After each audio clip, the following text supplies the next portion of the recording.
Welcome to Rick Helps Real Estate, where if you push the like button, Santa Claus will put you on the nice list. Now you're running out of time. Today's the day. So I might be back at 3 o'clock today with Pat, where we do our weekly Q&A. Depends. See what happens. There's just a lot of stuff going on out there. I've got my Christmas shopping done, but not my grocery shopping. Today we have only 6,080 homes on the market, to be expected as we get closer to Christmas. So it looks like this. We had only 2,800 new listings come on the past 7-day average, and 3,100 of them go under contract. And and I said before, if I were to circle last Christmas right here, come back here, it is identical. So the more things change, the more things remain the same. So the big question is it a good time to buy? And we're going to go over some stuff. And, everybody's asking that. Is it a good time to buy in Tucson? Is it a good time to buy in Phoenix? I'm not an economist, and your real estate agent either. I mean, and even the economists didn't get it right. There isn't one group of real estate analysts in 2020 that got it right. Realtor.com wasn't right. Case Schiller said we were going to be down 3.1. We're up over 20. Zillow, way off. Me.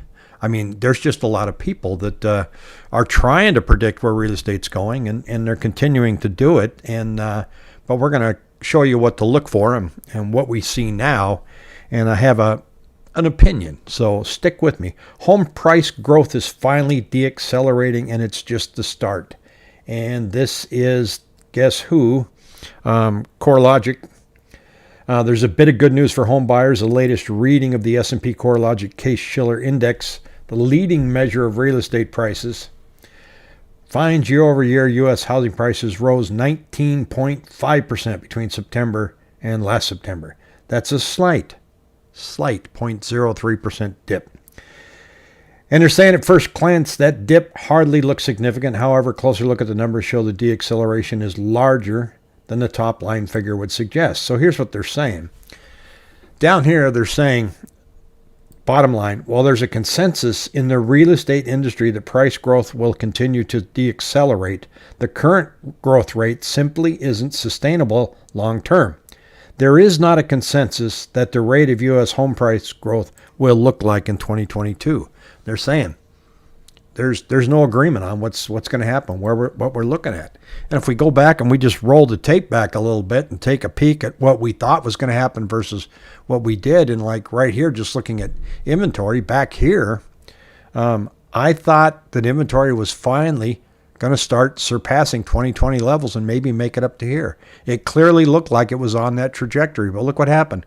We just kind of dipped back down, and now we're finally at last year's levels, which is pretty bleak. They're very low. So we are not hitting those numbers yet. The other interesting thing is back here, the Cromford Market Index, which is a proprietary index that tracks supply and demand, and it's a very good forward-leading indicator in the short term or the medium term, meaning 3 months to 6 months. It's not going to tell you where 2022 is going to land, but it's pretty confident where we're going to be in February. And you saw here, an index of 100 is considered a balanced market, which we rarely hit. I'm going to turn my mic down. It's a little hot. But you could see here it was declining, and we thought, okay, here we go. We're getting closer and closer to that balanced market. And then since August, we just kind of muddled around the bottom, hung there, and now look, we're climbing back up, and we're climbing back up at a pretty good clip because there aren't enough new listings. So the index is skewed in favor of sellers. But back here, we didn't see that coming. We thought this was going to finally start headed towards a balanced market. Now, there's a lot of factors why that's going on. We got a new strain out there that's kind of giving everybody the jitters. And the influx of new listings is not appearing yet, and we hope it is by January. But one of the things that we're also seeing, too, is many affluent millennials are now lifestyle renting instead of buying homes. It's the best option now, some say, but is it really? So this article goes on to say that, people are choosing to rent instead of buy, and because they want the pool, they want all the amenities and everything. But then on the flip side, you want to buy a home because you want to put a nail in the wall and not have to worry about patching it up when you move or asking the landlord if it's okay. And what I've attached here on the bottom is a rent versus buy calculator that you can look at. So you can really drill down here and you can put in your details here. You can say, I want to buy a house in Phoenix, $400,000, 10% down payment, mortgage rate of 3.1, 30 years.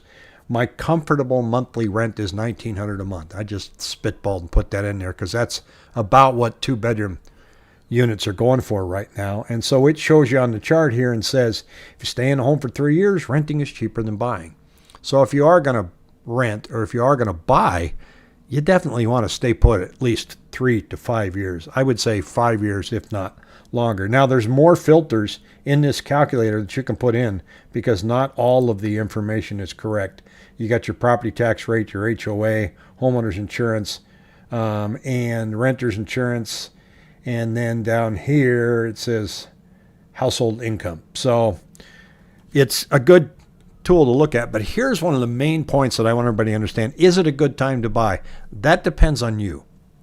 And what I mean by that is are you looking to buy and time the market to get an investment, or are you looking for a home? Because trying to time it as an investment is pretty tough. And people are waiting for things to come down. Now, nobody is going to stand on their porch and tell you we've hit the bottom, everything's going up, because it's going to be hard to recognize. In fact, if the Cromford Market Index, it hits 100 and we're at a balanced market, I guarantee you, you're not going to think that that's a good time to buy. Why? Because the headlines are going to say, available homes for sale have doubled since last year. They've gone from 6,000 to 12,000. That's going to be viewed as bad news. Sales have dropped off. Well, that's what you're going to need for a balanced market, but the news is not going to say that. Listings have tripled, and you're going to be shaking in your boots going, oh no, this is not good. And that might be a buy signal, it might not, depends on what's going on with the general economy. It's hard to recognize the bottom, and it's hard to recognize the top. People that recognized the bottom and when it hit in 2008 purchased like crazy in 10, 11, and 12, and that was the smart money, the people that had the cash. People lost their homes because they had adjustable rate mortgages, subprime loans, and they couldn't afford to make the payment when the price went up, so they lost their homes. And sadly, a lot of the foreclosures that were out there, people tore up the homes. They ripped out the copper. They took out the air conditioning unit. So the average Joe couldn't go out and buy a home. It was only the investors that could afford to grab those homes, put them back together, turn them into rentals, and they're still hanging on to them because the cash flow is good. They bought homes for $60 a square foot back in 2012. And now we're at $242 a square foot, roughly. So nobody rang a bell in 2012. So this is a good time to buy. It's a great time to buy. People were nervous. They were having a fit. They didn't want to buy because, once real estate crashes, it's just never going to come up again. Now everybody's saying because real estate's going up so fast, it's going to crash. It might not. Just because it's going fast, you're not driving a car. It doesn't mean it's going to crash. We could balance. I don't know. We've got to look and see. There's a lot of factors out there that can muddy up the housing market, and there's a lot of factors out there that could just keep things where they are now for a long time. And the indication here on the Cromford Market Index that I just showed you, shows that January and February is going to be very strong pricing actions. Going up and have a level of 380, which is over 380, says here, if we are to see the market return to normal at some point, a reduction in demand is not sufficient. We would need to see a huge rise in supply as well. So buyers can stay home, and it's not going to affect prices right now because we just need to close that gap between homes available and buyers that are out there. And that's what we watch on this channel, and we look at it almost every day. So stay tuned. Be sure and hit that bell notification, because if Pat comes on with me this afternoon, you'll get notified. I mean, we don't drive up and knock on your door or anything, but you'll get a little ding on your YouTube app on your phone. So take on the day. If you haven't finished your Christmas shopping, hurry up and finish your breakfast and get out there. Take care.